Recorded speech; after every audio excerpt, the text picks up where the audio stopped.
Hello and what is going on today, people? Tomcat here, and we are going to be looking at a Land Rover in this episode of Spin Tires.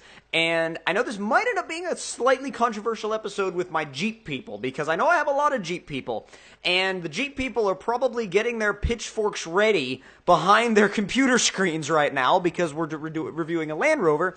But it was sitting in my mods, and I figured I would review it just to see how it was.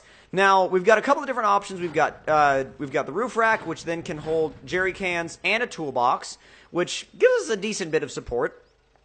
And then for wheels and tires, we've got the default ones. We've got Cooper Discoverer STT Pros, which actually have a decent bit of stance to them and look really nice. We've got Goodyear Wrangler Duratrax on the stock wheels, I believe. Yeah, the stock wheels. And then we've got, well, 38s. We've got 38s on a set of steel wheels, which I'm going to run the 38s. They are Baja Claws, and I think they look really nice. I think they look very, very nice. And the cool thing about this thing right off the bat is actually, well, first of all, the cool thing that I'm going to do right off the bat is turn my motion blur off, because I reinstalled the game because some stuff was being funky. But the cool thing about this thing is right off the bat, it doesn't, the four-wheel drive isn't even switchable. It's just all the time, all-wheel drive, constant, which is kind of nice. I mean, it just saves you from having to switch in and out of it because you're never really going to switch out of it in Spin Tires.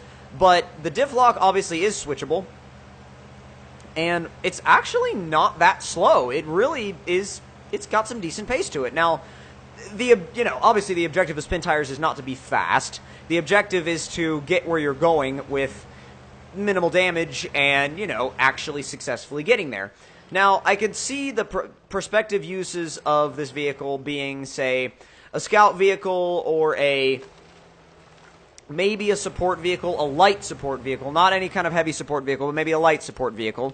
And when you're using it in that kind of sense, it's not too bad. Now, let's get around this rock and see how deep this little puddle actually is. It's not too bad. It only comes up to it doesn't come up. It only comes up like halfway up the tire. It's not too bad. Now, just driving this thing around, it's pretty drivable actually. It's not super bouncy. The suspension is just a tiny bit hard, but it is, after all, a street vehicle primarily. And it may be a street vehicle in off-road spec, but it's still primarily a street vehicle. So, you're not going to be comparing this to, like, say, a crawler Jeep or something, because it's just not made for that.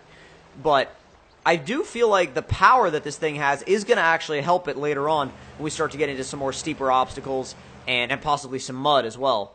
Let's see what we've got here as far as travel and flex. It feels a little top-heavy. I mean, it is a Land Rover, but it does feel a little top-heavy. And I do apologize if I call it a Range Rover instead of a Land Rover in this episode.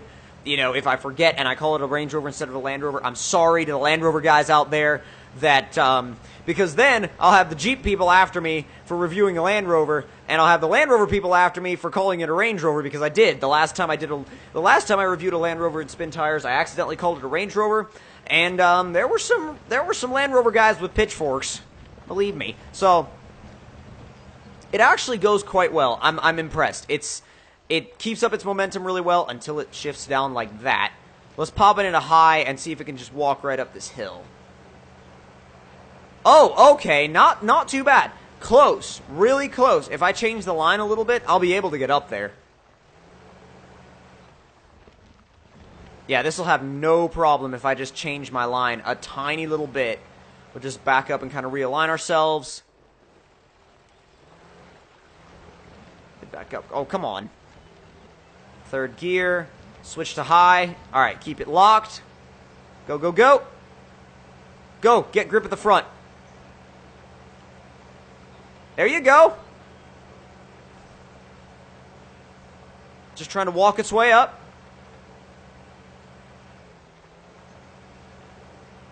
It's spinning pretty bad, but yeah, we're going to have to slide back down and try it again. We're so freaking close, though. I mean, we're so dang close that we're right at the edge of the crest of that hill. I think what's messing us up is there's a little bit of a rise in the terrain right after you crest the hill, so you kind of have to get up twice, basically, so it can kind of screw you up. Let's see. Let's set it again in a second. Let it get into third. Change to high. That was a terrible gear change, but we'll gloss over that.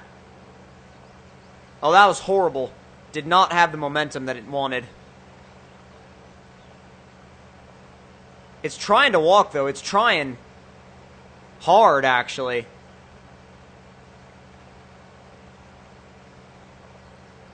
It gains a bit of traction and then it loses it. I mean, what you need for something like this is the wheel speed. But there we go. We're getting somewhere. And it slides back down. What you need for this is the wheel speed. And you need a combination of the wheel speed and the momentum. And because of that crap gear change, we didn't quite make it. One more attempt. One more attempt and we'll have it, I promise. Get ready, get ready, get ready. Alrighty. Let's do this. First gear. Second gear. Third gear.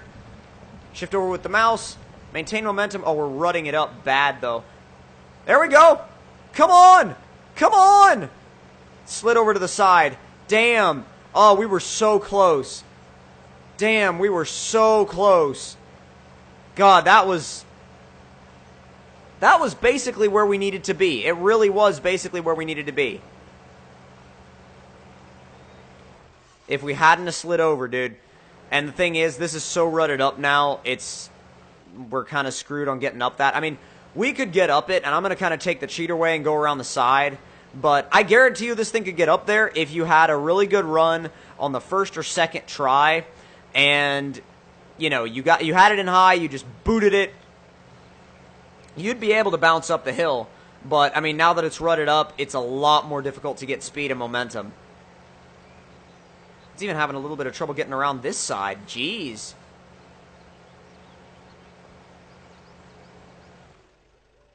It's actually, let me stop right here. Put it in low 2. And see about using, like, crawler gear. It's literally understeering back down the hill. We're in, like, low 1. Oh, wow. Low 1 is really good. It's not this good on a lot of other vehicles, but this Land Rover, it actually is. You can really use the low range on this thing. Get up over it. There you go. What's it pushing against? Like the crest of another hill? There we go. That's the line I was looking for, because I had to get off of the crest of the hill to make that turn in. Oh, dude, look at that. It is just creeping along. Some vehicles won't do this. Some vehicles won't hardly move in low 1.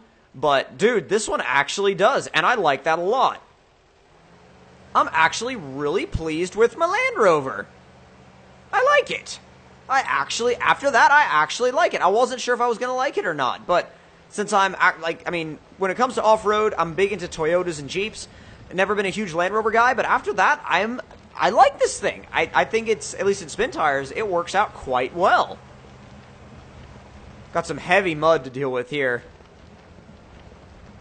I'm just going to, you know what? I'm going to shift it up into high and just let it eat.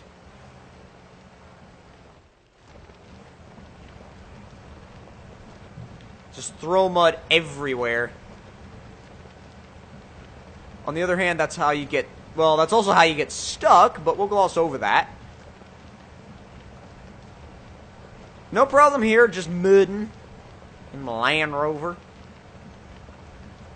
Not a problem at all. Mud's just like on the roof. It's okay. I've experienced that in a Dodge.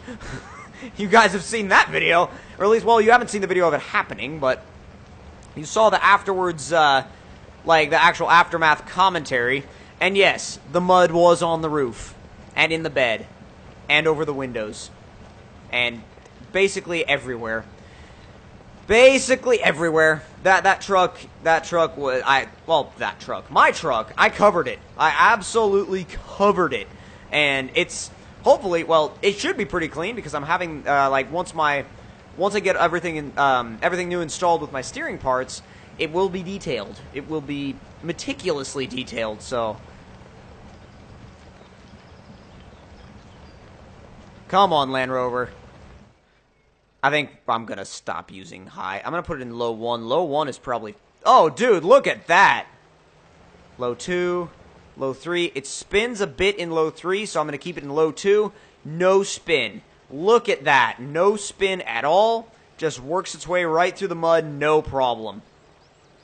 Thing is awesome. Lights work. Oh, yes. It's got the DRLs, too, but... This is properly done. Oh, it's a roof cam. I was hoping it was an interior cam. I really, really was. That's a big angle. Dude, I'd be bottoming out the front diff so bad right now. So bad.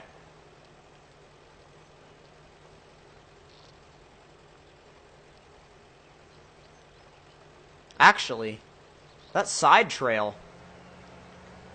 Let's take the side trail. Side trail looks fun. Or is it a side trail? Yeah.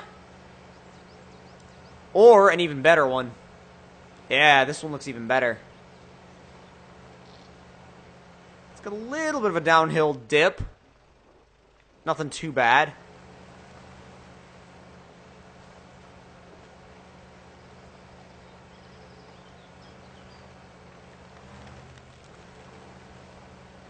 I tried that shift with the controller. I was a little worried I wasn't going to make it in time, but it'll do it. Come on. Come on, there you go. And once you get up to speed, I mean, the suspension is a bit bouncy. Yeah. Oh, God. Holy crap. That's ridiculous. Did not expect that at all. And well, like I said, the suspension is a little bit bouncy once you get up to speed, but it's not, like, uncontrollably bouncy. It's actually quite manageable. I'm okay with it. I'll get over there and grab that cloaking point, and then that will mark the end of this episode. Let's see if we can jump it. Aww, I wanted to jump it. But if you guys enjoyed this mod review in Spin Tires, don't forget to click that like button. Tell me in the comment section down below what you guys thought of it. And if you're new to my channel, don't forget to subscribe for more daily videos like this one. And I will see you guys in the next one. Talk to you guys later, and I hope you guys enjoyed.